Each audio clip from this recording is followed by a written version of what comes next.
Hello all. आज का topic है कि बच्चे के आसपास का जो पानी है वो क्या करता है, उसका इम्पोर्टेंस, और अगर वो कम हो जाए तो उसका क्या इम्पोर्टेंस है, उसमें क्या कर सकते हैं। एंड अगर पानी कम हो जाए, पहले से छूट जाए, तो उसमें नॉर्मल डिलीवरी या ऑपरेशन हो सकती है या फिर ऑपरेशन ही करना पड़ता है। सबसे पहले तो बच्चे के आसपास का जो पानी रहता है उसके बहुत से फायदे होते हैं। पहला तो ये कि वो बेबी को प्रोटेक्ट करके रखता है, एक शील्ड की तरह रहता है कि अगर आपके गर्भाशय में पेट में झटका लगे, कुछ ट्रॉमा हो, तो उससे बचा के रखता है कि बेबी को एज अ कुशन है वो, कि वो एज अ प्रोटेक्शन है बेबी के लिए। सेकेंड चीज ये, क्योंकि वो पानी में बच्चे का हाथ पैर पूरा तैरता है, बच्चा ऐसे किक करता है, तो वो उसके हैंड्स एंड लेग्स के डेवलपमेंट के लिए, ग्रोथ के लिए हेल्प करता है।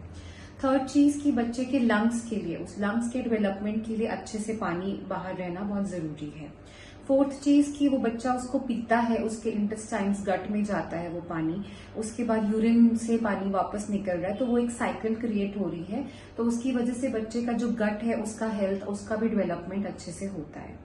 फिफ्थ चीज है कि उसमें बहुत सारी एंटीबैक्टीरियल प्रॉपर्टीज होती हैं जो कि बच्चे को इन्फेक्शन से बचाती है, तो वो ओवरऑल बच्चे की ग्रोथ के लिए, बच्चे की प्रोटेक्शन के लिए, उसको इन्फेक्शन से बचाने के लिए बहुत इंपॉर्टेंट है।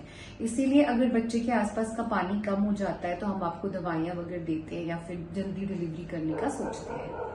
अब हम आते हैं कि पानी कम कब हो सकता है। अगर बच्चे के किडनीज में कुछ प्रॉब्लम है तो चौथे पांचवें महीने से, क्योंकि वो पानी जो है वो किडनीज के थ्रू, बच्चे के यूरिन ही है जो कि पानी बना रहा है मेजर पोर्शन, तो अगर बच्चे के किडनी बनने में कुछ प्रॉब्लम हुआ होगा तो फिर आसपास पानी कम हो सकता है। अगर बच्चे के डेवलपमेंट में कोई प्रॉब्लम नहीं था, सब अच्छा था, और 5th-6th मंथ के बाद 7th मंथ ऑनवर्ड्स पानी कम होने लगे, तो जो प्लेसेंटा है, वार जो फूल होता है, जो माँ और बच्चे का कनेक्शन है, उसमें कहीं ब्लॉकेज हो कि बच्चे को खून पानी ठीक से नहीं जा रहा है, तो बच्चे को ब्लड नहीं जाएगा ठीक से, तो आसपास पानी की कमी हो जाती है।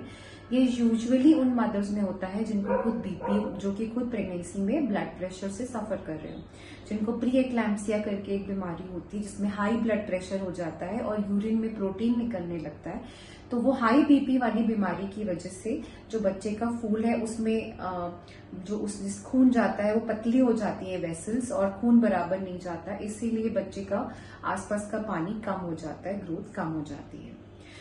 तीसरी सबसे कॉमन चीज है कि पानी छूट जाए। अगर आपका बैग, वाटर बैग फट गया है, पानी बाहर निकल जाएगा तो पानी कम हो जाएगा, सोनोग्राफी में देखेंगे तो वो कम दिखेगा। अब हम आते हैं कि पानी की कमी है, अगर पानी कम है तो क्या नॉर्मल डिलीवरी हो सकती है या फिर ऑपरेशन ही करना पड़ता है। अगर आपका पानी समय पूरा होने के, 9th मंथ पूरा होने के पहले छूट गया है, सपोज 32 वीक्स पे, 34 वीक्स पे ही पानी छूट गया है, तो उस समय नॉर्मल डिलीवरी के चांस लगभग नेग्लिजिबल हो जाते हैं, नहीं ही रहते हैं, क्योंकि बच्चे जो गर्भाशय का नीचे का जगह है उसको भी तो प्रिपेयर होना चाहिए।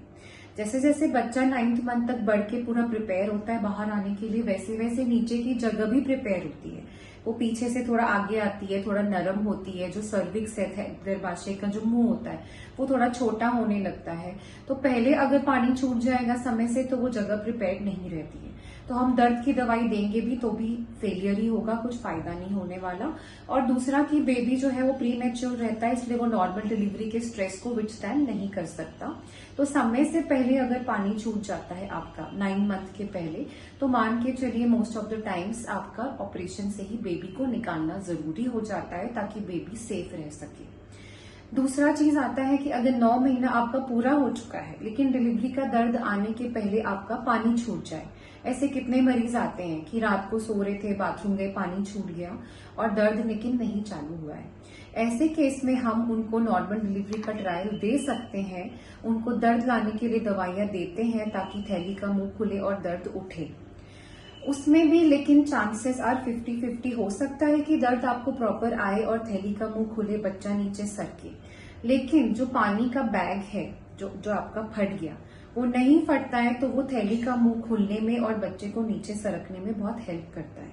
थैली का मुंह खुलने में वो जो बैग है ऐसे करके प्रेशर डाल के खोलता है थैली का मुंह। अगर आपका बैग पहले से फट गया है और सिर्फ सर है तो थैली का मुंह अपने आप नहीं खुल पाता है अक्सर। दूसरा होता है कि मुंह खुल भी जाए तो बच्चे का आसपास पानी चला गया है तो ड्राई लेबर में चला जाता है, मतलब ड्राइनेस के कारण बच्चा अटक जाता है एक जगह पे और नीचे नहीं आ पाता। इसीलिए उस सिचुएशन में भी 50-50 ही रहता है। हम ट्रायल दे सकते हैं, लेकिन लाइकली चांस होता है कि वो फेल हो सकता है और बच्चा मतलब हमको ऑपरेशन से ही डिलीवर करना पड़ जाए। तो ये था बच्चे के आसपास का पानी का महत्व, और पानी कम हो जाए तो क्या रहता है। अब इसका इलाज भी रहता है कि पानी कम रहता है तो हम आपको सैशेज देते हैं, ज्यादा पानी पीने के लिए बोलते हैं, आपको पानी चढ़वाते हैं ताकि, और बार बार रिपीटेडली आपका सोनोग्राफी में या फिर एनएसटी में बेबी का वेलबींग देखते रहते हैं। तो ये है बच्चे के आसपास के पानी का महत्व। Thank you.